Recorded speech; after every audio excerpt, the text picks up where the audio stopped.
Continuons, mes amis, à démontrer par la Bible, qui en fin de compte est le pire ennemi du protestant et de l'évangélique, ce que notre Seigneur attend des chrétiens et de ceux qui évangélisent. Alors, continuons. Acte 15, 1, 2.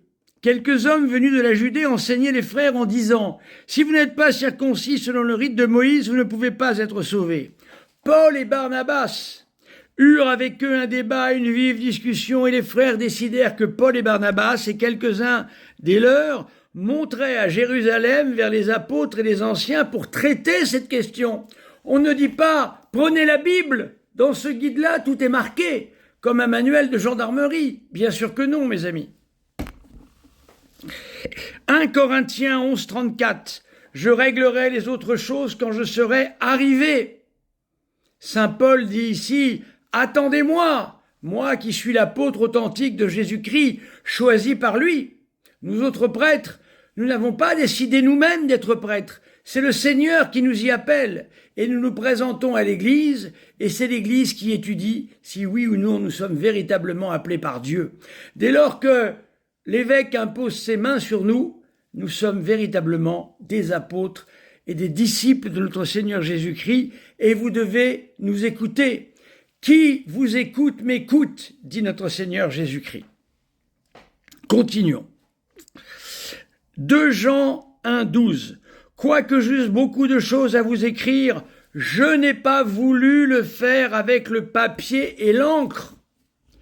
Mais j'espère aller chez vous et vous parler bouche à bouche, afin que notre joie soit parfaite.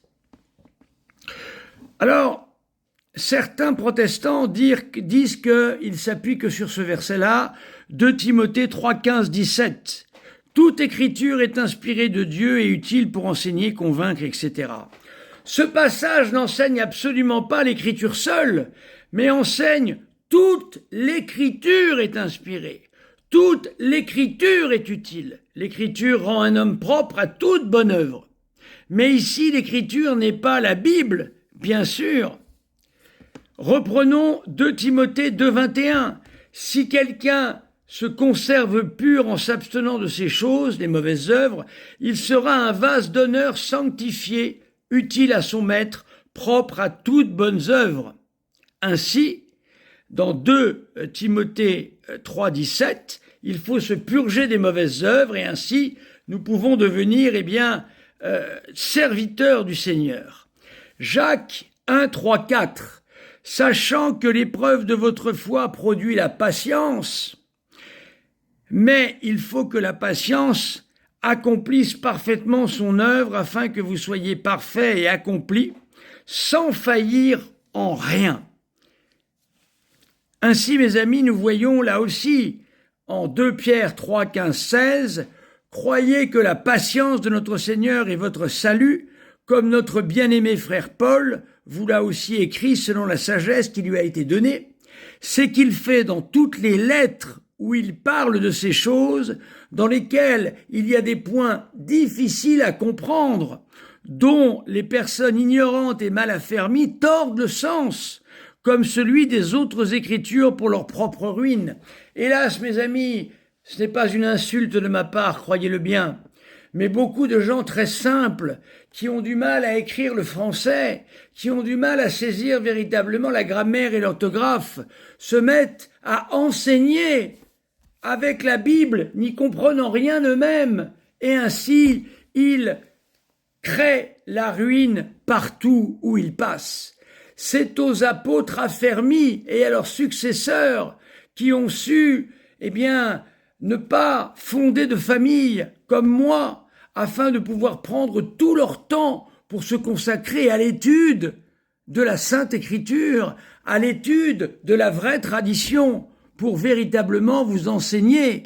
Est-ce donc nous qui avons, ce qu'il faut pour vous enseigner, ou est-ce des gens mal affermis qui peuvent faire ce travail? Vous l'aurez compris par vous-même, mes amis. C'est nous qui pouvons faire cela sans tordre le sens des Écritures.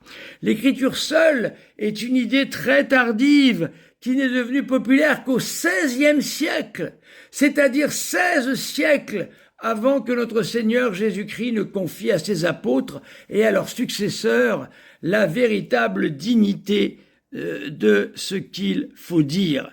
L'idée de la scriptura sola est inconnue dans l'Église primitive. Toutes les anciennes églises reconnaissent la structure hiérarchique de l'Église et le rôle de la tradition authentique, l'autorité de l'Église dans la compréhension des Écritures. Voilà, mes amis. J'espère que ce que je dis là vous suffira pour comprendre que le scriptura sola n'est pas dans l'Écriture, n'a jamais été enseigné par notre Seigneur, n'a jamais été enseigné par les apôtres, jamais par saint Paul, mais au contraire, ce qui est enseigné, c'est l'Église. 1 Timothée 3,15, colonne et soutien de la vérité.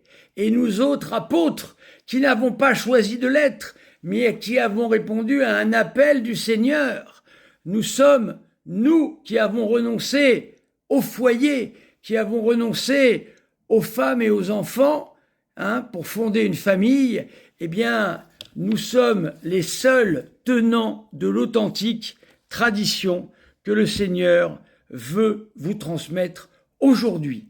Merci, chers amis évangéliques, d'avoir su entendre ce que j'ai dit. Venez entrer dans la seule Église de Dieu. Merci.